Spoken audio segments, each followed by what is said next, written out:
greatest symbol of excellence in sports entertainment.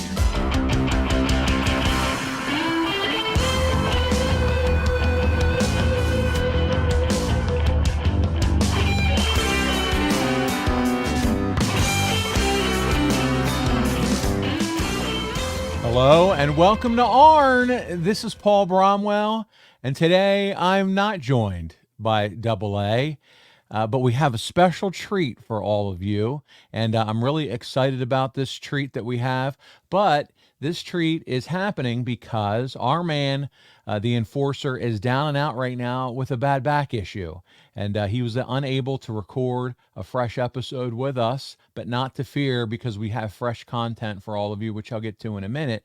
But I just want to say, for those of you, thoughts and prayers and things of that nature for Arn, please, he would appreciate that right now. He's had a bad back all week long. We tried to record a few days ago and then just tried to make a go of it, and he's really dealing with some pain there in his back area, and so he's going to see the doctor tomorrow.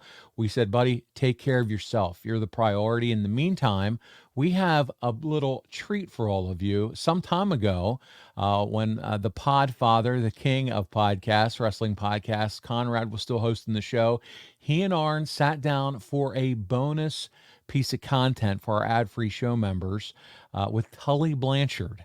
And they shared stories of their time together in the NWA and WCW as Horsemen, what led them to move to New York and be a part of the WWF and leaving the WWF and all that good stuff.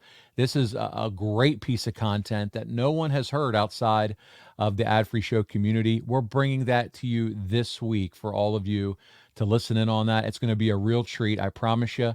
And in the meantime, let's continue to cheer on our champ and send him those well wishes. And he'll be back in the seat in no time. He wanted me to let you all know that he's going to make sure he does everything he can to be back in his chair where we can continue that walk through his career. But in the meantime, enjoy this special episode with Conrad, Arn Anderson, and Tully Blanchard. Hey, it's Conrad Thompson, and you're listening to Arn. And of course, we couldn't do it without the Hall of Famer himself, the founder of the Four Horsemen. Ladies and gentlemen, here he is, Arn Anderson. Arn, how are you, man? I'm awesome. Am I getting it down? You're getting it down, baby. You're getting it down. And I'm so glad that we're able to get down with your old friend, Mr. Tully Blanchard. Tully, thank you so much for joining us today. Guys, it's my pleasure, and I'd do anything that Arn asks. Well, we're going to push that to the limit today. Things have really changed over the last 25 years. What the hell? I'm getting set up, I can assure you of that. I don't think so. Well, I'm so delighted to have you both. Gosh, there's so much to talk about today, Mr. Blanchard. I don't know. I don't think. Please call me Tully. Okay, Tully. I don't think you have done too much of this with Arn, right? I think you guys once upon a time appeared on Chris Jericho's podcast, and that's probably it, right? Yes. Yeah, we have not been together on an interview or TV show or anything until we appeared on AEW, and this is the second podcast. How cool is that? After all these years, you guys are getting to work together again with AEW. Well, it's still a little surreal for me because I was gone completely from the wrestling business for 25 years, and to now be back in and on television, and getting to see Arn every couple of weeks and sit down and chat with him, and kind of the way we used to do things when we'd been on those long car rides, and so things back and forth, and it's really neat. It is neat, and I guess we should start talking about how you guys first met. The first time I saw you guys together was with Jim Crockett Promotions. Is that the first time y'all ever bumped into each other, as far as you recall? Yeah, that's when Arn came to work for Crockett. In late 84. Early 85, March. Early 85. But I didn't. I was going to say, not to interrupt you. I did meet you one time when I first started. And I was working for Watts, and you and Gino came over and did the Dome show in '82. Oh, really? And it was just, hey, I was just an underneath guy with 3 months experience, and it was nice to meet you. Pleasure to meet you. Go back. I wasn't rude, was I? Nope. I went back, sat in the corner, and minded my own business. But it was. Well, I probably went in the other corner. That was the first time I'd actually met you, but spending any time with you at all was with Crockett for sure. Yeah. Yeah. When you and Olie were tag teaming, and then we moved on in, and you named the Four Horsemen. So, and then history's proven that. So yeah, history was made, man. Let's talk about that. I guess, was that all just from your perspective, Tully, a happy accident, the formation of the Horsemen? Oh, it was absolutely, I mean, it was crazy because you had Olie and Arn, and Flair was their cousin. So, it was a family deal, and it was my only entrance to the whole deal was I was wrestling Dusty. So when they wanted to have all those 8-man tag matches and Dusty was in them, I was very fortunate to be we're putting Tully in there. So since I was the only one outside the family that was part of it, it was probably a double accident for me. What about from your perspective, Arn? I mean, it's pretty special to see the Horsemen come together and know what they accomplished, and you famously named them. I guess to catch some of our younger listeners up, the idea was Flair was sort of a cousin of the Anderson clan, right? And then Tully just happened to have JJ as his manager, and ta-da, here we are. It was one of those rare things that we were all just put together on a promo. Now, I was the rookie. I was just trailing, listening, eyes open, ears open, mouth shut at that time anyway. And I was just looking around, and I'm going, God almighty, there's Tully Blanchard, who was positioned as top heel in the company already. Of course, Oie Anderson, learning from him and being with him was, whether people believe it or not, was a honor and a learning experience. I mean, I learned so much as far as credibility and believability from Olie. And they put us on that promo, and people ask me all the time, how did you come up with that? I mean, is that something you had been thinking about, or is it something from the office? It was, I do not know to this day. It's just, I was looking at us and I was in awe. I was sitting there with my jaw on the ground in awe of who I was out there on that promo with. And it just popped into my head, the Four Horsemen of the Apocalypse and the destruction and, how the promo went down and all that. But it was purely accidental. I mean, it really was, because no one in the office said anything to us about it. It just popped in my head, and I threw it out there, and we concluded the interview, and Tony Schiavone walked right up in my grill, and he said, Jesus, Arn, you just named you guys. And I went, okay, yeah, maybe, yes. And I don't remember when this started, but I bet you it was within a week or two of that promo. Tully, do you remember? I don't remember when that happened either, but the thing that is the test that the litmus test is the fact that from 1985 to now, you can still put Arn, Tully, Rick, and Barry at an autograph show, and the line is out the stinking door 30 years after the fact. And I don't think any other group can do that. And it's simply because when Arn put the spark on the fire, the fans ran with it. It was something that they wanted. When they started having those signs and hold them up at ringside, and 4 horsemen and 4 horsemen this and 4 horsemen that, and it was the, I don't know that it can ever be duplicated, but it was the most fun time in this business that I had experienced. Oh, for sure. What's fun about it too is it didn't come from a writer's room. You know, it was just organic. It just happened. And it feels like a lot of the magic that happened under Dusty Rhodes' watch was that way. We've talked a little bit with Arn about how when he first came into Crockett, he met with Dusty, and Dusty's instructions were go get over. What can you tell us about working with Dusty? What are your memories of coming in and working with him? Well, the only real thing other than just talking was when he first came in, it wasn't instantaneous fire. And he called me into a private little meeting, and he told me, he said, "You've been a booker before." And he said, "What would you do to get this thing going?" And I said, "You got to put the best against the best. That's the way you get any place going."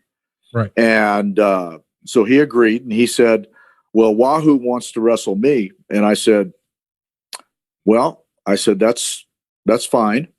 But I said, if it was me doing it, and it's the only time ever that I ever jumped myself up in there, I said, I'd put Wahoo against Flair and let them go beat the crap out of each other.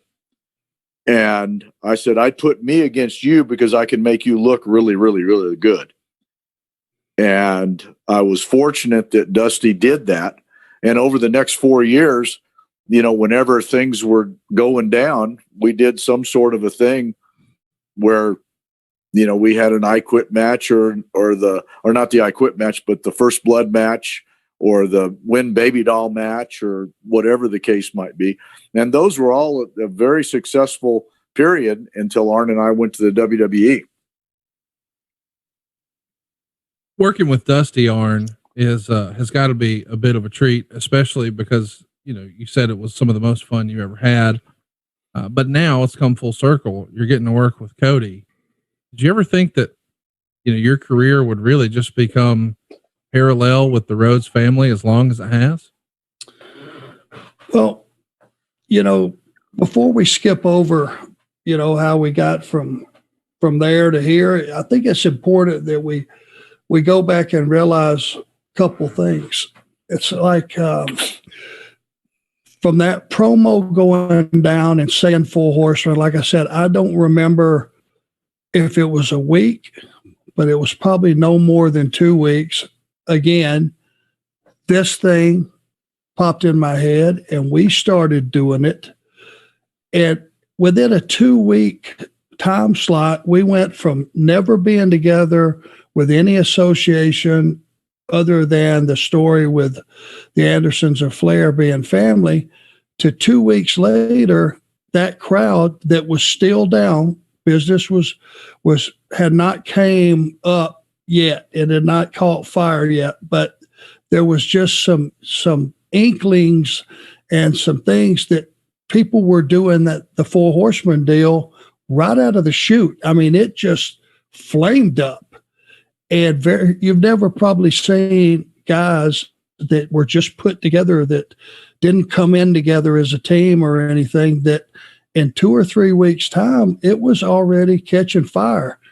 And that's an amazing, amazing accomplishment if you think about it. But if you look around, our audience was, you know, they knew who Oie Anderson was. They knew who Tully Blanchard was.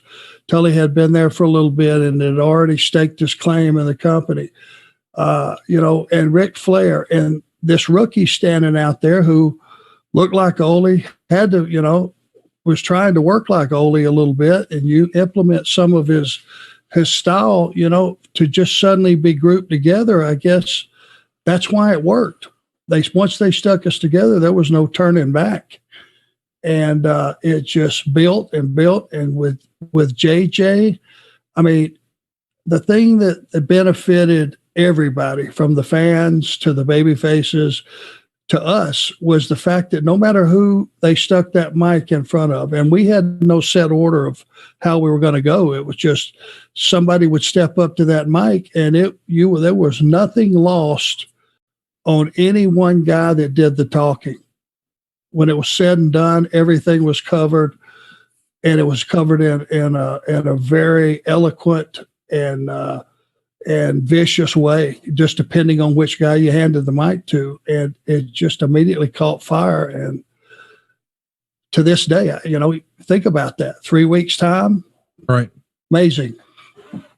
It's also interesting to think, because I think most of us, fans listening to this, we think this Horseman run was, 10 or 15 years. It's really about 3 years, right? I mean, from when you first called it the Four Horsemen to when y'all left to go work for Vince, it's only about 3 years. Time flies when you're having fun, right? Oh boy. Yeah. And you got to remember, Conrad, a lot of those, Carolina towns, when this thing first started, we were going to, weekly or bi-weekly, 3 or 4 times a month. We were going to some of these towns, which is amazing, because every week you got to bring them something different, because the audience remembers. They remember, what the structure of a match would have been. They may not remember everything or even most of it, but if you go out there and you don't change it up, and you don't, give them a change in your story, or change in your opponent, or change in the style of match you have, they'll know. So it was demanding and it was challenging, but what it made you learn how to do, more than anything, you don't hear this being emphasized. You had to learn how to work, and work with everybody and anybody from different skill levels. It wasn't one of those things that you might consider doing. If you wanted to survive, much less thrive, you better learn how to work. And we all, sorry, Arn, but you talk about that and talk about the skill levels of a people, because back in those days on Saturday morning, when we'd wrestle some of those guys that were coming over from Alabama, the skill level was 0. And you had to go out there and still have a decent match so that people would watch your TV show. And then in the house shows, you had to wrestle Robert and Ricky and Magnum and Dusty, and even when we had some of the heel matches against the Midnight Express, those kind of guys, and you had to make it all believable, and it was very taxing and trying. Let's talk a little bit more about the Horseman days in regards to Olie. I don't think we talk enough about Olie. Olie was obviously an old school guy, the former tag team partner of not only Arn Anderson, but Lars before him, and Minnesota Wrecking Crew, and owned a territory, an old school, rough and tumble, gruff wrestling guy. And it feels like, because of the shoot interview era, or maybe because he's not active on social media, I don't know. I don't think he gets enough credit for his contributions. What say you, Tully? He was part of the Horseman thing for maybe 6 months, Arn? First go around, yes. And he told us coming in, it was almost, he let everybody know there was no mystery that his son was wrestling at UTC, and he was hell bent on, when wrestling season came around, he was going to take some time off and go watch his son wrestle. That was something that was a discussion with the office. It certainly was not a discussion with me. You might have been privy to it, but I knew that was already out there. But it's one of those things, well, hey, that's 6 months down the road. A lot can change. And as that thing flamed up like it did and got so hot, it's like when Ole said, okay, wrestling season's here. I'm going to take some time off. In those days, you wouldn't have dared taking time off for a number of reasons. We're starting to make money. We were getting over big time. And if you stepped out of that slot, somebody was going to step in and you may never get it back. A lot of variables. Arn, we're going to pause and talk about our favorite sponsor once again this week. That's right, it's BlueChew time. And they're here to make sure you're delivering that spine buster, putting that spine to the pine every single time the right way, and making sure you're prepared to do so. And they have a special offer for the listeners of the Arn Show. Isn't that right, Arn? Arn? Well, guys, Arn's not around right now. I think he's taking care of business, if you know what I mean. And I want to make sure you have the opportunity to take care of business too. Guys, BlueChew is an online prescription service. No visits to the doctor's office. We talk about it every single week. No weird conversations. You don't have to wait in line at the pharmacy. And remember, the biggest perk and benefit of this, it ships right to your door in a discreet package. So listen, go to BlueChew.com. Consult with one of their licensed medical providers. They're just going to ask you a few questions, make sure you're good, your health's in order, and you can take it. And once they verify that, it's going to be at your door within days, all done online. Very easy. And if you don't like swallowing pills, no big deal. The tablets are chewable, very easy to consume. So give it a try, guys. Listen, we hear a lot of folks that listen to our show that have reached out to us directly through our show DMs and said, guys, you are spot on with what you've been talking about with BlueChew. We have a lot of fun with it on the show, but I'm telling you, it takes away the worries, the anxiety, the stress, and helps you perform the way you want to perform, like a Hall of Famer like Arn Anderson. So there you go. Check it out. BlueChew.com can make sure you're able to perform at your very best every time. You get the opportunity to have fun, and here's a special deal for our listeners. Try BlueChew free when you use our promo code ARN. That's right, just those 3 letters, ARN, at checkout. You just pay $5 shipping. That's it. BlueChew.com, promo code ARN to receive your first month free. Once again, go to BlueChew.com for more details and safety info. Oh, yeah. But Ole was a tremendous star when him and Gene. I mean, you just put those guys on the card back in the 70s, 60s, 70s. I mean, it was big business there, and we all gleaned off of Ole just in the dressing room, things that he would say, things that he would do in the ring, the same thing. And, I think that Arn and I were a little bit, we could think outside of a box a little bit more with some of the baby faces and stuff like that we had to perform with. We adapted more to our opponents, whereas our opponents had to adapt more to Ole. Would I be safe in saying that? Yeah. You would, and Ole made you earn his niche. If you want to put in a capsule what Oie Anderson was to the industry, this is my take on it, watching it from the apron, firsthand. He didn't give you anything. Anything you got in a match with Ole, you had to earn it. And you had to chop him down. My God. And you literally had to half-ass out-wrestle him to get an advantage on him. And you could see that. The audience could see that. And it was like from the second he locked up with a guy, it was a struggle, and you felt that. And there were a lot of guys that had to step outside, like you said, Tully, of their style and work more to his style if they were going to make it competitive, because he was going to bring it to you. He wasn't changing either. No, he was not. And there was no room for error. He stuck with his style, and you're right. Him and Gene, it was never lost on me. I was given a gift I was an Anderson before I was a Horseman.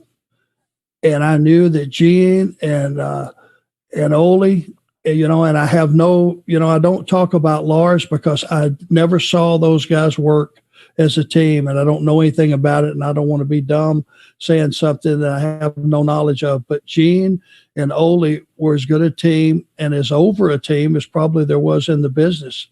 And I stepped into that spot. It was a gift for me. And I knew that. I was just a rookie. I had no business being in that spot with the amount of experience that I had.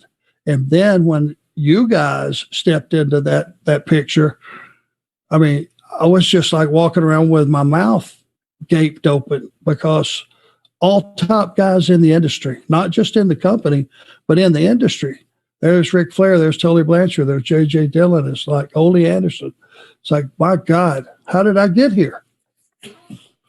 Yeah, but one thing, Arn, that you may not have had the time experience, but we could all see talent personified in you, and you were an absolute sponge learning everything. So you fit in absolutely perfectly. Well, I appreciate that. I know that I tried my best to just listen and learn and watch, and I learned something, and I mean a ton of something from every one of you guys, every one of you. Well, let's talk about another member of the Horsemen. There was a fella running around back then named Ric Flair that if we're going to talk about the Horsemen, we probably got to talk about. Give us some Ric Flair memories, Tully, your favorite Ric Flair stories, either in the ring or out of the ring. I thought you said we weren't going to get dicey. We don't have to, which is why I left it open-ended. I'll go wherever you want to go. Well, fortunately for me, I have forgotten most of the Ric Flair stories, and it's kind of just a blur in the past. But it is, I can remember when they were grooming Flair to be the world champion, and he came down to San Antonio to wrestle a couple spots when my dad and I had our own territory. And, you know, Rick was a guy like Arn. I mean, you could just see the natural talent and flamboyance. And from the first time they stepped in the ring, when they were still relatively newcomers to the profession, and you could just see the excitement that they could generate with fans. And Flair was a member of the Horsemen, and it was not Ric Flair with leading the three horses. We were all equal parts of the four horsemen, which I think is a unique situation, whereas a lot of other teams either were led by the manager or led by one of the guys or something like that. But it was, you know, we could stand alone on the U.S. championship, or when Arn and I were the world tag team champions, you know, that kind of stuff it was just as strong as Flair being the world champion. And that was one of the unique things about the group when we were put together. Arn, do you think you guys would have ever been a tag team, you and Tully, if it weren't for the Horsemen? I mean, at different times you were both single stars holding individual singles titles, but then I think through the Horsemen, you guys became a tag team, and obviously it became a tag team that so many teams, even to this day, pattern their style after. Would it have happened without the four Horsemen? I believe everything happens because of timing. Timing in this business is everything. And sometimes it's just not being booked and walking in the back door and having your gear with you, and some guy shows up and he's got 105 temperature and can't wrestle, and you get a chance to, hey man, you got your gear? And a guy gets a break like that.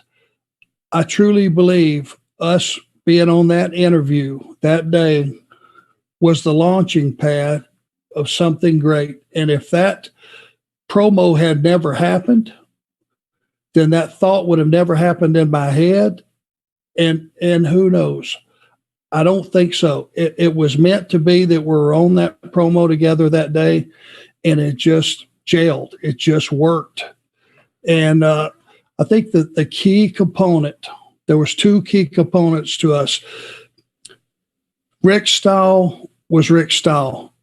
He's a consummate showman, entertainer. Tully Blanchard was a technician that was very unlikable to the fans. He was one of those guys that not one person in that building could stand him, and they wanted him to get his ass kicked. Oie Anderson was the real tough guy of the group, and I was somewhere trying to blend my style, bring the action that Tully Blanchard brought to the ring or to a match, and blend it in with a little Oie Anderson. And hey, not only that, you want to kick my ass, you're going to have to kick my ass, because there ain't going to be no easy path to get there. And we were all so different that you could take pieces out. You mentioned earlier about working with Dusty. If Tully and Magnum went off to headline one of the towns and Flair was out traveling, defending the world championship somewhere else, they could send me and Dusty to one of the other towns, and it was just business as usual. The guy was over. No matter what you say, he was a huge star. And going out wrestling him, to me, I was just, I'll tell you, I was starstruck. It translated to adrenaline for me, being in the ring with Dusty Rhodes. And I could figure out 50 ways to bounce off of that elbow. And that was the key to getting a match with Dusty over, man. You just fed him and fed him and fed him, and you finally got him down, and the people went ape shit. You didn't keep him down long, and he kicked your ass again, and he beat you. And it absolutely worked, and nobody doubted it, and it was glorious. And it worked every day. every day, whichever one of us it was. Foolproof. Or if it was all of us. Or all of us.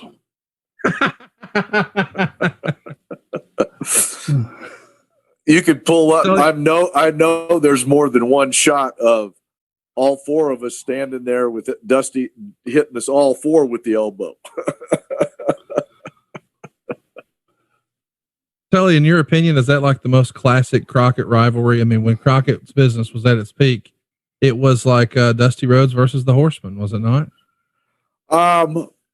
Yeah, in some form of that, but like Arn was talking about, when I was doing the thing leading up to the I Quit match with Magnum, that thing was just as hot as anything sure. else. And then you had Dusty, but then they were tag team partners at times, so you could have a 6-man or you'd have a tag team match like that.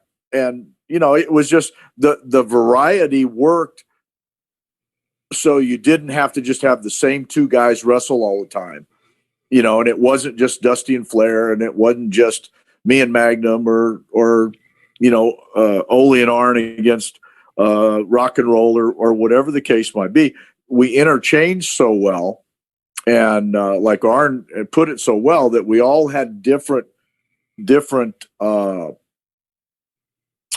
fortes and strong points that they all just meshed together because we could adapt a little bit and be we could be the lubrication between the joints, right? If that makes any sense. Let's talk about Jim Crockett. This is a legendary promoter, multiple generations. He's now going to be, top banana in the NWA, and I guess right behind Vince McMahon's World Wrestling Federation. Was that the most fun creatively you had? Was it as financially rewarding as it had been before Crockett, or was that, the peak of your career before, you guys had an impasse in '88, would you say, Tully? Well, the wrestling business changed because of the Superstation. Right. And the thing that, without getting off on a rabbit trail or diving down a rabbit hole, all the smaller territories were affected by what went on the Superstation. Right. The farther west, they didn't get affected quite as bad because of the time changes, and they didn't have the 605. But East Coast and Central Time, 605 and 505, it was just unbelievable. And the thing that the smaller territories did that was probably a mistake on their part is they would bring a match in, like Dusty against me. And what that would do would say, these guys are off national television, because we always talked about being on national television. And these are the big time guys on national television. And here's their match versus, and they put them on a main event above their other guys in the local territory. And I think that ultimately killed them all, because if they would have brought Dusty in and wrestled their top heel, you would have made their people up on the same level. Does that make sense? It does. Yeah. And, so, I mean, I can remember one time I brought Olie and Tommy Rich in. Well, Olie wrestled Wahoo and I wrestled Tommy Rich into Southwest Championship Wrestling to elevate us. I didn't want to be, have Olie and Tommy Rich wrestling each other. So anyway, and then as you did that, then Crockett took over all these territories. I don't know the whether he bought them or what happened, but now you become the national television forte for wrestling, medium for wrestling. And then with the USA Network, the WWE, which you probably know, I think Arn does, but Southwest Championship Wrestling that my dad and I put together was the first wrestling show on USA Network. Wow. And we were too small and didn't have enough money between the two of us to pay our TV bill. And then Vince went and paid the bill and got the TV time and has been pretty profitable with it since then. It worked out. Yes. And, but now you've got the two companies that both have national TV shows. And, then I think in the 90s, which I was gone, but the companies, the TV, the business changed because the TVs became the product rather than the house shows. Does that make sense? It does. Let's talk. And I hope I answered your question. Oh no, for sure. Yeah. I want to talk a little bit more about the Jim Crockett days, but specifically with the Horsemen. When Olie's out, you guys need a new member. Barry Windham becomes the guy. And there was that Luger was the guy first. Right. Well, Luger felt like, I don't know, didn't feel like he fit in as well. Would you agree with that? Like just character wise? I'm not saying as a personality. Arn, you answer that question. Well, it was real crystal clear to me. The guy looked better than everybody else. When Olie went home, and that was a good angle with him and Tully when Tully called his son a snot-nosed kid or something, and Olie whacked him. They got with Olie. I mean, Olie was over. We were all over. And he did his deal, and he went, he disappeared, and Luger was brought in, and hey guys, you guys, if anybody can, teach this guy the business. I mean, look at him. And if you take it on point value, yes. Here was the difference.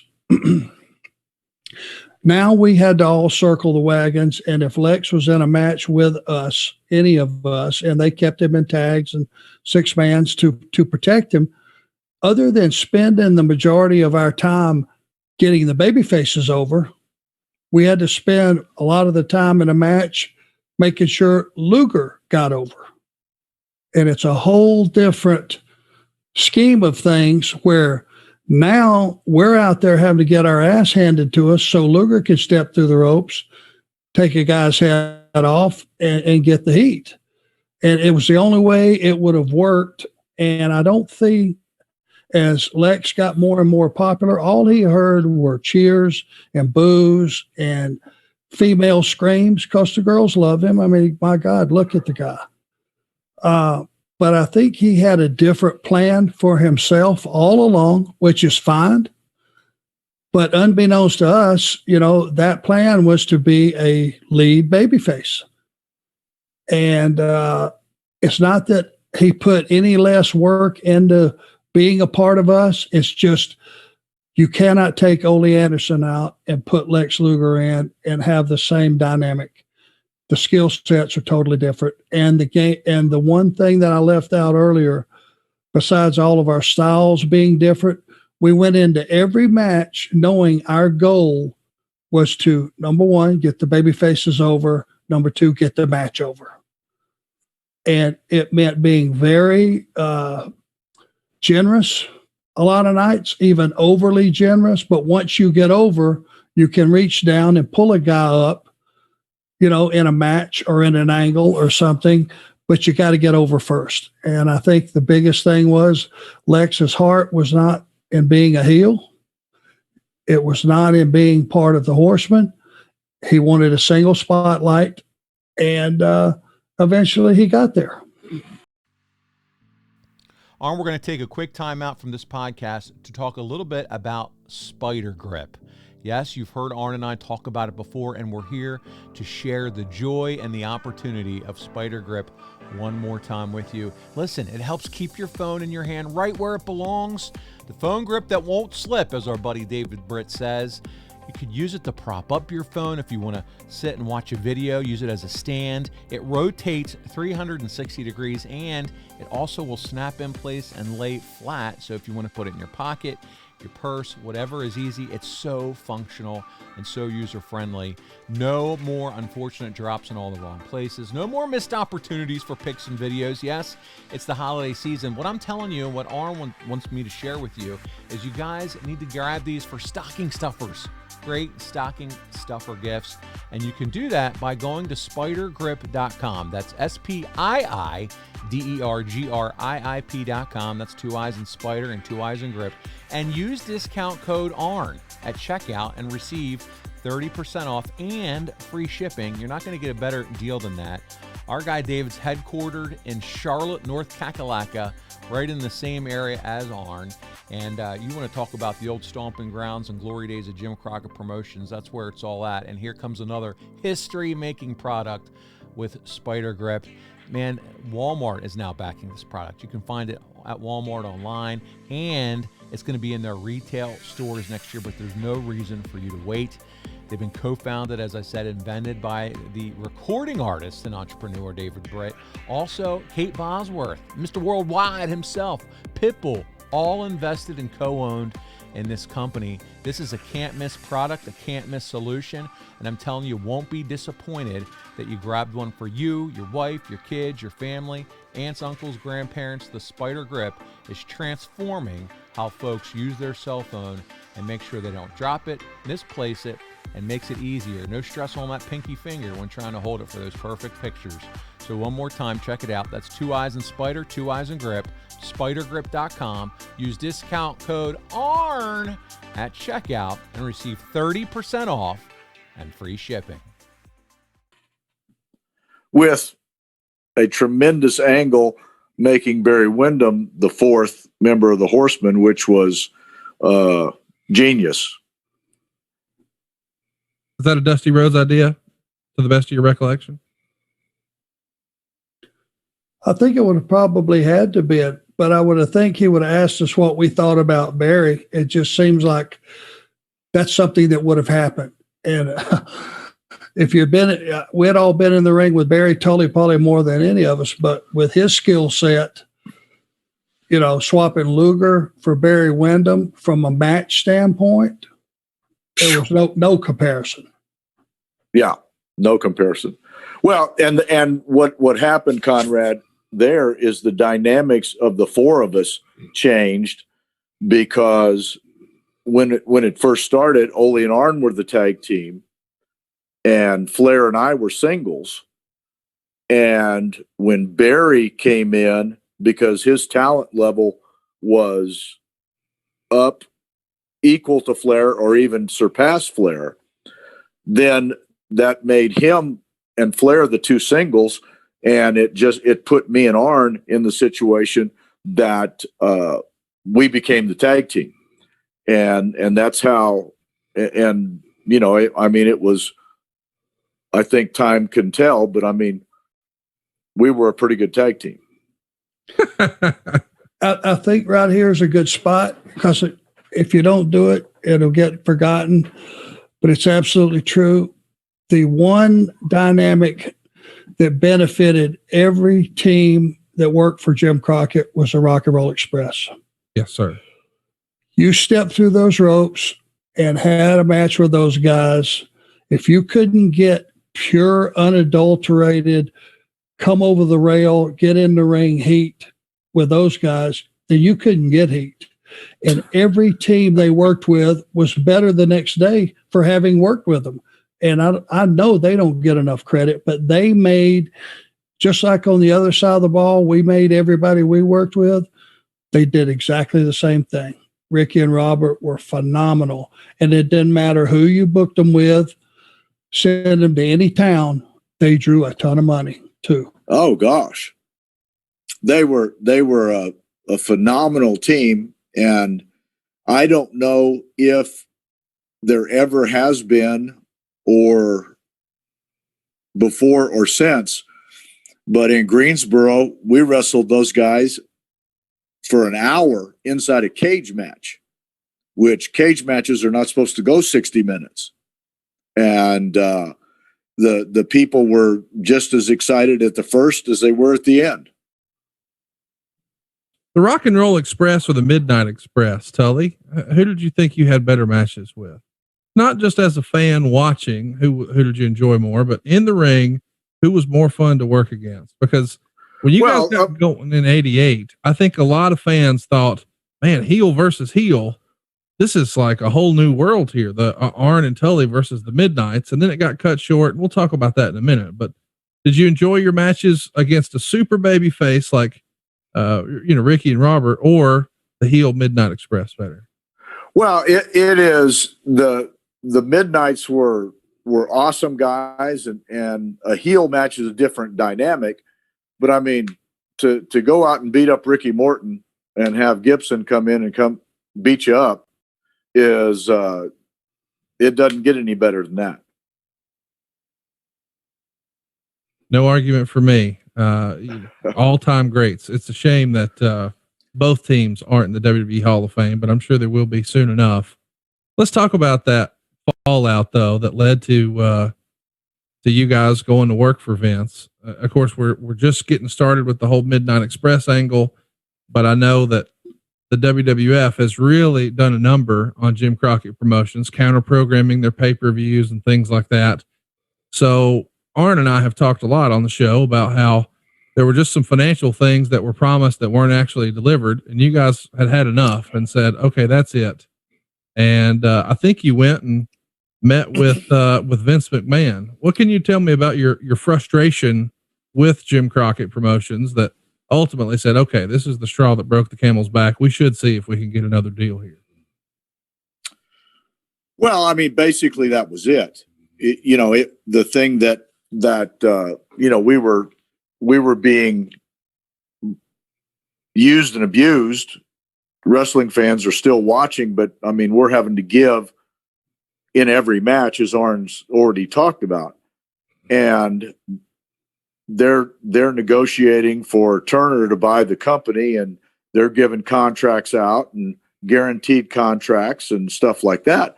And they left out Arn and I, and which was pretty much of a tactical error. And so we had the opportunity to go fly up privately and meet with Vince. And, we went to his house and we didn't talk dollars. I don't think we did. I don't remember if we did. But that we would get a push or whatever, and that we could do whatever. And then,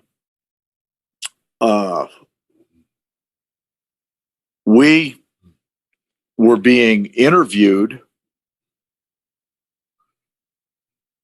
as key employees with the Turner people. And in my bluntness, the guy was asking me questions, and they told me to tell the truth, so I did. And I made a few comments about some of the markets that we were losing ratings in, and I said, "This is why we're losing ratings." And Crockett called me on the phone and told me that I wasn't loyal, and so they kicked me off the airplane. Was that Jim or David who made the call? Oh, Jim. Okay. And we were in Houston, Texas, and they were passing out next week's who's on the plane and who's booking sheet. And I looked at it, and my name wasn't on the plane list. And I think I snapped. Arn would be a much better person to tell, because he was right there watching. And I think I don't know if I had a temper tantrum or whatever. I just said, "Okay, I'm done. I quit. Do you want the belts tonight or tomorrow night in Philadelphia?" And I was done. And I didn't expect Arn to come with me, but I was done. So to recap, you felt that you had been booked unfairly, that they were taking advantage of you, and you're putting everybody over every night. Maybe you'd been slighted on a payoff. We've detailed that on Arn's show in the past. And now, with seemingly there's a life vest coming for the Crockett's, they're passing out guaranteed contracts to other teams and other managers, and you guys don't get that opportunity, so you feel slighted again. And then you're kicked off the plane, and that's enough. You had enough. I didn't need to be spanked. Right. And I think Arn tells the story that when you guys come back from meeting with Vince, you go give notice to Dusty and drop the belts that night to the Midnights. Is that right, Tully? Well, that was the night before in Houston with what I said. Okay. And I didn't know that Arn was going to go with me. The next morning, Tully, is when we got up. I called Darso. He called me back. They put 2 plane tickets for us, and we got up that morning after flying in from Houston to Philly. We got up the next morning and flew up to Vince's. That was okay. The time frame, and we met out by the pool. We did discuss money. He didn't promise us what we would make, but he asked what we make prior, and he said, "Oh, no problem. I'll certainly do better than that." Was one of the things he said. We flew back to Philly, went in that night when it was time to get there, and turned in our notice. And it was me supporting my partner, and there were so many things that had snowballed, everything from, if you go back to Houston that night, we had a dark match where the Midnight Express went out there for 20 minutes, tore the joint down. I come back through the curtain. Wasn't 2 or 3 minutes, Jimmy comes over and says, was it Jimmy? Somebody came over and said, "Hey, you got to work again. You were Steve Williams. 4 minutes, Williams over."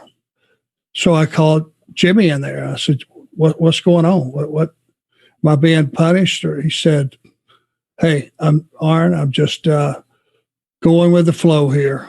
And that was abuse to me. I think it shed on me. Not that I could beat Steve Williams. I couldn't beat Steve Williams with a flamethrower. That's not the question. It shed on the Midnight Express, and it shed on Tully and I that we had just went out and in a competitive match tore the joint down. And now you're just going to squash me, just like I'm a guy that showed up that works at Piggly Wiggly during the week, and that it all was snowballed into pay-per-view payoffs that never came to fruition. There were so many things that happened that just weren't right. And if you wrote them down on the paper and looked at them, reasons we left, if you took down everything, it wouldn't be hard to believe that those guys were getting the shaft. And, we all remember bits and pieces of things, but there was a lot of things that were very clear that happened right before we left. Yeah. So let's talk about, you dropped the belts that night and to your old pals, the Midnight Express. And I think fans were pretty excited about what that could have been. It was cut short, but now there's a new experience, the Titan experience, if you will. Tully, when you find out, hey, they're putting us with Bobby Heenan, that's got to be pretty exciting, right? That means you're going to be top guys. That was the ingredient that was very, very promising. Bobby was a longtime friend because my dad would bring Nick Bockwinkel down, and Bobby was Nick Bockwinkel's manager for all those years with the AWA. And so it was, I'd got to know him a little bit, but it was a neat experience. The thing that would have been probably a greater experience for us is if he would have worked with us every night. He worked with us on TV and big shows, and he didn't travel with us during the week. Which was fine. I mean, Arn and I can certainly function without a manager, but it would have been it might have had a lot more entertainment backstage for us if he'd have been there all the time rather than just at TV. So you guys come in, you're put with Bobby Heenan very quickly. You're going to be in some pretty high profile matches. You guys are working with Demolition, the Hart Foundation, but it feels like a much different presentation than working, down south, as they like to say in New York. What was the difference in the tag team style that you used with, say, the Midnights or the Rock and Rolls or the Road Warriors versus now you're with the Rockers and the Hart Foundation and Demolition? Was it same thing, just a different style ring, or was it totally different, Tully? No, it wasn't totally different, in my opinion. We just had to re-educate the guys that we worked with, as well as wrestling fans, that the stuff was Vince never really pushed tag teams, right? And we had the opportunity to change that, and so it was, we had great matches with the Rockers. I don't know that we had great matches with the Sheep Herders. We had good matches with the Sheep Herders, but I don't know that they might have been great. The Hart Foundation, because of the people that were in it and the amount that they were over, we had good matches with them. We had good matches with Demolition, and but the thing that everybody that worked for Crockett knew that they were going to be featured, and we would make them look better than they can make themselves look. And that was our reputation. It wasn't any question about it. And the people working for the New York office didn't have that. I don't know that they had ever had anybody worry about their stuff rather than everybody worried about their own stuff. Does that make sense? Yeah, absolutely. Arn, did I hit that nail on the head? Or Yeah, the biggest thing right off the get-go is they said, we don't want you doing this. Day one, go to the ring, do not do this. And I think it was Jack Lanza. So we weren't that wasn't created through their company. They didn't want it. We were starting over. The blessing was they didn't give us some terrible costuming, some goofy catchphrases, goofy costuming. We were pretty much the Horsemen with a different name. And that was the main thing I was worried about. And, Vince even said one time, he said, you guys lend credibility to my company, which was the biggest compliment that he ever gave us. But the one thing we did have to learn is they had a definite pecking order there, and teams were positioned underneath, in the middle, top teams. And what was not appreciated was from the get-go, whether it was Roma and Powers or whoever it was, we went out and tried to have too good a match. And we were still learning. Hey, apparently I was still learning, because I thought going out having the best match possible, so did Tully, was the right thing to do, but not with those guys. There were certain teams that, if Demolition worked with them, they just ate them up. And we made a couple of mistakes early about selling too much for certain teams who had been beaten to death. Barry Darso grabbed me the first curtain. First time we came through the curtain, and he goes, come with me over here. He says, man, cut out all those bumps. We don't do that up here. Well, I figured it out the next day, because that ring was hard. It was bigger and it was harder. And buddy, if you're going to wrestle as many times as those guys did, and I would soon learn how much they traveled, how many skipping across the country and around the world, for that matter, on those planes, you didn't go out there and have a 4-star match some nights. Just wasn't supposed to be. And it's all stuff that we picked up pretty quickly. And obviously having Bob, all he had to do was just look at the crowd, and they started the weasel stuff. Piece of cake. Arn, you and Brock are everywhere. On the road, wrestling conventions, autograph shows, making appearances. You have the comic book. You need energy. You need AG1. Just one scoop and it gives you 75 high-quality vitamins and minerals. I'm talking improving your gut health, sleeping better, improve focus. What's not to like? This is a slam dunk, and better yet, you're going to sleep better and recover better. It costs less than $3 a day. It's completely worth the investment in you, and it's received 7,000 plus 5-star reviews. Right now is the time to reclaim your health and arm your immune system with convenient daily nutrition. It's just one scoop in a cup of water every day. That's it. It's so simple.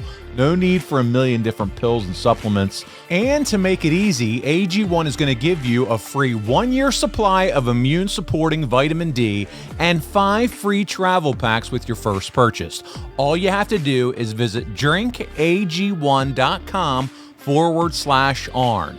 Again, that's drinkag1.com/Arn to take ownership over your health and pick up the ultimate daily nutritional insurance. yeah, Tully, when you guys were up there, one of the things we've talked about with Arn is how brutal the travel schedule was compared to when you worked for Crockett.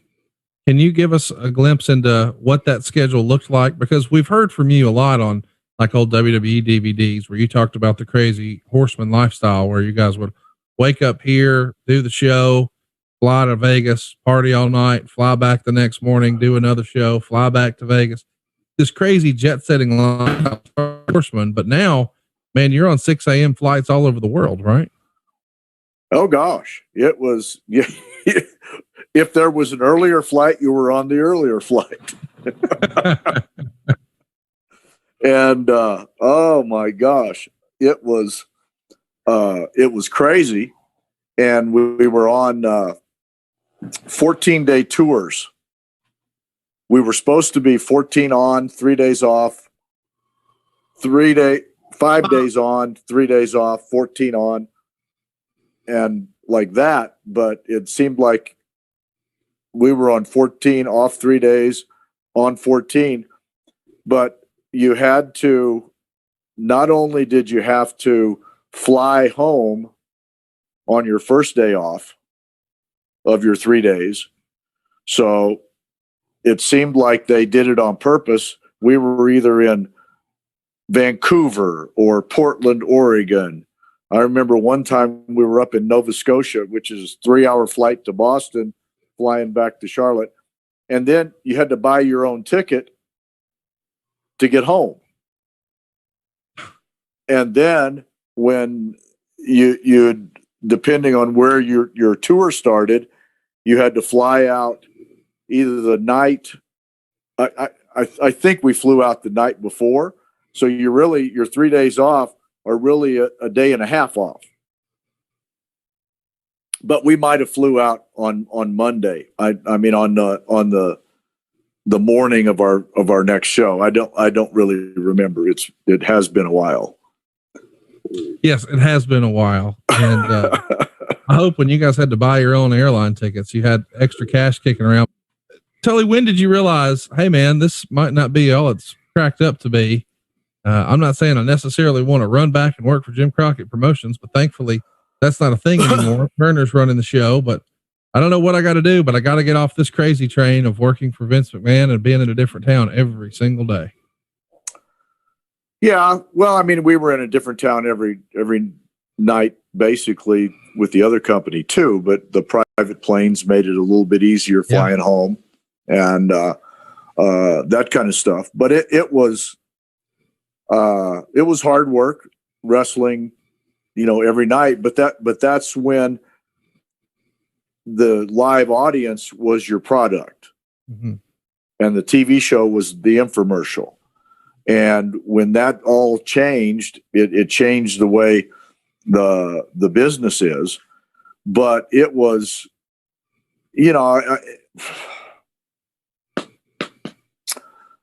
I don't remember. I know when Arn and I wrestled the first time in the Garden against the Midnight, not against Rockers. The Rockers. We had to go 20-minute time limit match, and probably the biggest major tactical error that I ever did was when I came back through the curtain. Hogan looked at me and said, "What am I supposed to do now?" And I said something smart aleck, and don't remember exactly what it was, but we were never on before the main event ever again. We were never on another Hogan card ever again. Oh. And but it was, they were running 3 towns a night. We became the main event guys in the third towns, and the third town started making money instead of losing money. Wow. So it was, it wasn't a bad thing, but we were making the same money we were making for Crockett. So it was a lateral move. Right. And, so of a private plane now. Yeah. Yeah. But and the Horsemen, Crockett did fly the Horsemen first class when they were on commercial flights, which that was roasty toasty and a good thing. But, so it was just a thing where, they reached out, after Turner bought Crockett, they reached out to us. No, I called. Arn, wasn't it? We called when we were in Denver. I don't remember where we were. We'd wrestled in Sacramento the night before and drove back to San Francisco to catch a flight to Denver. And we had talked about calling them and asking if they want to put the Horsemen back together. And so the next morning, I think it was Denver, may not have been, but I called up and asked for Barnett. And I said, Jim, do you want to put the Horsemen back together again? And he said, I'll call you back in 5 minutes. and the phone rang, and he didn't say anything other than $750,000 each for 3 years. And I said, okay. And did I call you, or were you in the room with me, Arn? I think you called me. Yeah. And, that was more money than I had ever thought about making. And we agreed to it, and spent the next 3 months trying to get out of New York. And Arn tells the story that you went and tried to have a conversation with Vince, and Vince basically said, stick with me. And I feel like you had heard that sort of song and dance before with Crockett. And you try to do that, but then ultimately wind up making the decision, we do need to go ahead and leave. How do you remember that going down, Tully? Yeah, it's all kind of a mishmash, because that's all in that process when, in that process, we'd given the notice, and then he made a big deal about us staying for Survivor Series, because we were on we were on Andre's team, and so it was so on and so forth, and then that's when I flunked the urine test in Philadelphia, but they didn't tell me until a week and a half later, after we had done the TV, because they wanted to beat me up on TV. And so I thought that was good, but anyway, but that's it's and I got to say it on Jericho's podcast, but that's the only thing. I don't have a problem with me not being in the business. My life has been fine. My only, and I have very few regrets in life, but when my drug test affected Arn, that broke my heart. And, he had to make some decisions. And it was not a stellar moment for me. And, cause it was, I didn't even get high. All I did was lick the inside of a bag. I wish I'd have got hammered. I think, in my quick research, you guys were at a wrestling challenge taping in Wichita, Kansas, at the Kansas Coliseum, November 1st, 1989. Yep. That's when it all sort of came to a head.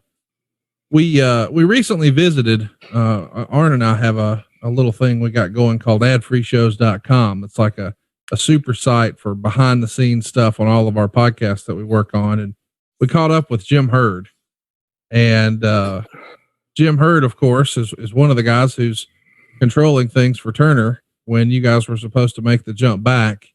And ultimately he reneged on the deal that he had, not only for Arn and reduced the pay, but I guess he sort of helped end your wrestling career, right? Oh yeah. He didn't, they used it as leverage on Arn and didn't offer me anything. And just so you know, I'm the very first professional wrestler ever to flunk a drug test and not go back to work. I think, that's what's been so tragic as a wrestling fan is I have to admit, I didn't really, when all of this was happening, I was 8 years old. So I was a little Hulkamaniac and didn't know anything or anybody. But when I get older and I go back and I look at tapes, I don't know, as a teenager, I start to have a newfound appreciation for the Horsemen. And then it just feels like one day in all of my tapes, where did Tully go? And then you pop back up on AEW and everybody collectively looked at their arms and said, oh, I just got chill bumps. Where has this guy been? And it is one of the great, missed opportunities as a fan. We were robbed of a really, really great run as a fan. I can't imagine how, and I'm so thankful to hear that you did have a great life and it worked out so well for you. And it's a happy ending and has a great story. But as a fan, I can't help but be a little miffed that we missed some really, really good years. Well, I was miffed for a while, especially when I couldn't pay my house payment, and and couldn't pay my car payment, and I was a little miffed too. So, in hindsight, it all worked out the right way, but you had to carry a lot of hard feelings for a long time. Do you place most of that blame on Vince McMahon, Jim Herd, or did you just get to a place where you said, it's on me, I did it, it is what it is? Well, I mean, I'm the one that made the stupid, idiotic decision. And, so, I mean, you can't put the blame on anybody else about your life. Right. I mean, the only thing in the whole deal, Arn can blame me for being an idiot, but Arn's came out of life as very successful, but it was hard for him just to take the friggin' pay cut that Herd hammered on everybody. But all in all, I wouldn't change what I did, because that's how I met Christ. Right. And that whole night when Flair called me and told me they found about the drug test, and they're not going to offer you the deal, they reneged on the deal, was the night at 4:03 in the morning when I asked Jesus to come into my life.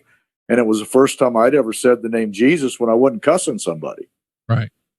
And so from that point, over the next 3, 4, 5 years, when I was learning how to walk with the Lord, how I was learning how to forgive, how I was learning how to not hold grudges. I mean, that was a daily chore. And, but as I'm now 30 years past the deal and pinching myself because, gosh, I'm on TNT. Right. It all worked out. Arn, I'm curious, we haven't, you sort of just, been a bystander here for the last several minutes of our conversation. Did it fracture your relationship with Tully for a bit when all of this happened and you caught some shrapnel as a result? Well, like he said, everybody makes mistakes. A guy flunks a drug test. He goes home for 90 days. He's back. Right. People will tell you a lot of things about me, smart ass, indignant, what have you. But I've never been called a liar or a swerver, because I've never felt the need to do that. And the thing that bothered me the most is we went to work on a handshake deal with Vince McMahon. The reason we left is at the point in the fiscal year, we were $50,000 behind what we had made for Crockett. We called it to his attention, gave him the opportunity to make it right, just catch us up to where we were, and we'll go forward. He said, give me till the next TVs to think about it. In good faith, we went out every night and busted our ass and still gave his product everything we had. 3 weeks later, we walked in. He said, well, guys, I've looked it over. I can't write you both a check for $50,000. I just can't do that. So I'm going to let you work your notice out. So, when you lose faith again, when you get lied to again, then the deal comes up, that we have. That has been, Rick was one of the guys that was in there and going to back for that deal too. So now I get to Atlanta with no forewarning, and I walk in, sit down with Jim Herd, and he says, "I got some bad news, Arn. It was just this how callous." He said, Tully flunked the drug test, and quite frankly, you guys are not worth as much as a single. You're not worth as much as a single as you guys were worth as a team. So I'm going to have to cut your money off the 3 years, $100,000 a year. Or whatever it was, $150,000, whatever it was. It went down to 156, 200, 250. whatever the math is on that. So he said, and I can see on your face, you're disappointed. So if you want to go back to Vince, I understand. Now that's the stupidity that I've left Vince McMahon, who he did use us well. It was a question of dollars and cents. Right. I left there to come here, and already the guy is hitting me with that shot, which tells me he knows nothing about our business, nothing about humanity, nothing about being a leader of a company. Of all those big contracts they were handing out, and he had to, chop mine off like that. And I went, Mr. Hurd, I don't think you understand. I just worked a 90-day notice. You don't just turn around and walk in the door with a tail between your legs and say, can I come back? You know what his answer would have been? Yeah, I'm glad to have you back. I'd have been beat by every sparrow that was flying around the building the next day. Or maybe a lizard that was crawling up the wall. They would have figured out a way to beat me with that guy. You just don't do that. And that was the thing that just infuriated me. I hadn't done anything wrong. Done everything right by everybody, and you still get it shoved up your ass. It's a little tough pill to swallow. Tully, over the years, you flirted with the idea of doing more stuff in wrestling. I think we saw you at that Legends of Wrestling pay-per-view, cut a great promo against Stan Lane, and you looked as good as ever in the ring. And once upon a time, I think you thought you might try your hand as being an agent maybe with WWE. But ultimately, it wasn't ever really the right fit until AEW. Is that fair to say? Yeah, it is. I started in my life as doors would open in front of me. I would not prematurely say, no, I'm not going to do it. So I would go towards the door. But my prayer was, if this is not something I'm supposed to do, for God to shut the thing. Yeah. And so when I went up to New York for a 2-day deal, I mean, they weren't even offering me a job, because when you get offered a job, they offer you dollars, if I'm not mistaken. Yeah. And, you get paid this for this amount of work. And so I was just there for 2 days to and I don't really know what it is, but they never offered me anything. They did fly me up there, and I left there immediately for, we were doing a prison event in North Florida in the Panhandle, Mariana. And I said, well, I know that's not going to happen. And so I figured my entrance in the wrestling business, other than autograph shows or something like that, was over with at that point. And then I got in shape to go do Fujinami's retirement match, which I was never in Japan. So, I mean, that was kind of a neat little trip over there. Sure. And, but I'd had very, very little involvement in the wrestling business until they called and they put the 4 Horsemen in the Hall of Fame, which was a nice trip, and which I was kind of going with what Vince's relationship was with us. Never really understood that, but certainly am glad that I was part of it. And my children were all born after my wrestling career, and all 4 of my kids were able to be there in Miami when we were there. So that was a very neat deal. And so all good stuff. It is good stuff. I'm curious, how was your conversation with Vince after all those years when he went back into the Hall of Fame? Well, there really wasn't any conversation with Vince. I know that we went and took a picture with him in his dressing room, yep, which I have on the wall, him holding up 4 fingers. That's Yeah, that's a pretty good one. And then you got Triple H and Shawn Michaels holding up 4 fingers in another one. I have that picture up too. But it was, I can remember we were standing in the hallway, I think, and Vince was addressing, I think, all of us.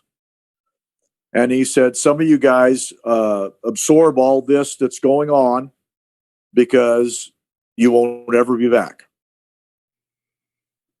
And I kind of took it that he was talking to me.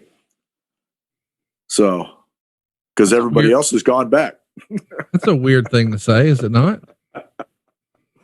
I don't know.